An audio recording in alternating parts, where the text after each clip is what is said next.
ruckman Neville Crowe effectively ended in this second semi-final against Carlton back in 1967.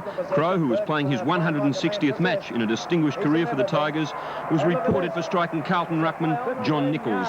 These were the days before televised evidence was admissible at VFL tribunals, and despite his pleas of innocence, Crowe was suspended for 2 matches and missed playing in Richmond's 1967 premiership team. In fact, he never played again. Crowe followed in the tradition of Dyer, Morris and Wright, all great Richmond ruckmen. He won all awards except the Brownlow in 1961, came fourth with Darryl Baldock in 1966 and won 3 Best and Fairest awards.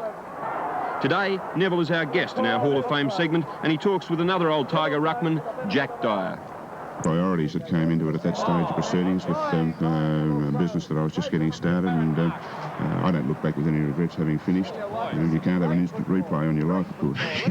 You certainly can't. And those players you played with down there, you came from a Richmond side that couldn't fire at all, and gradually built into a side that was a very powerful one. Was that the best side you played in, that one you got rubbed out in? Oh, by far. The 67 side was a sensational side, Jack. It came along when we had Len Smith came in, and he started to get the correct sort of feeling around the club, and then unfortunately he passed away, and then Tommy came to a ready-made championship side, really, and they just demoralised everybody in 67.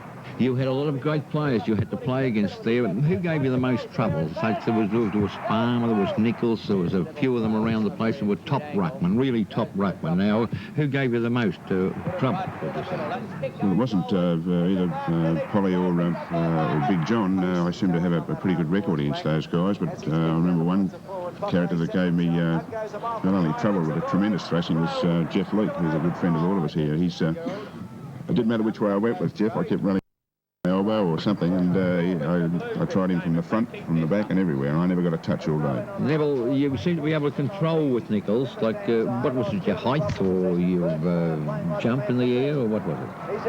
I'm not sure, Jack. I think really building yourself for those big time occasions when you're playing on top players, it's same in any sport, it seems to bring out the best in you, and that's fortunately that's what happened with those 2 guys. Now you were out of football. You went out of football for a while. You know, you never saw football for quite a while. Is that right or not? Yes, that's true. I faded right out. How did you look when you came back and had a look at it? Did you see any changes at all, or did you get surprised? Yes, Jack. It was I saw dramatic changes in, I think, the pace of the game, which I think everyone talks about. It's quite common, and the development of the skills. It was quite a different brand of football, particularly after not looking at it and being around it for probably 12, 15. Great football. There's the kick from Barrett. It's a long one. It's going to the edge of the goal square. Crowe from behind.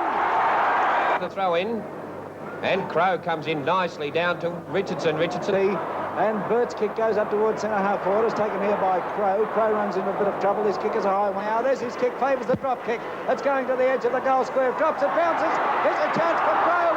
Crowe gets it to Northey. Northey snaps. Scoreboard tells the story. 9-17. He hasn't only been the only one. Look at a beautiful kick there, and there's a chance for Crowe to mark its play on. He can get away a bit. He's got onto his left foot. He must have thought he can kick better with his left foot. It's right in the goal square, and Patterson. Now it's Crowe. There's Neville Crowe. He's on a very acute angle. Goes for the drop punt. Put it right through the middle. That's kick going goalward. It's a mark nearly to Crowe. Picked up by Bartlett. Pace telling on that half-forward flank. As he's kicked down towards the forward pocket, they set themselves. Hug goes a mile from behind, leaves the door open for Crowe into an open goal. By Des Fitzgerald. In it comes, up goes Crowe. He's in the first ruck. That's strange. Richmond could lose this game if they keep this up. A throw in on the half-forward flank for Richmond on the Linderstand side. Oh, Stewart has robbed the possession. Burke playing like a man possessed. He's in everything. And look at this. There's a play on 15 yards.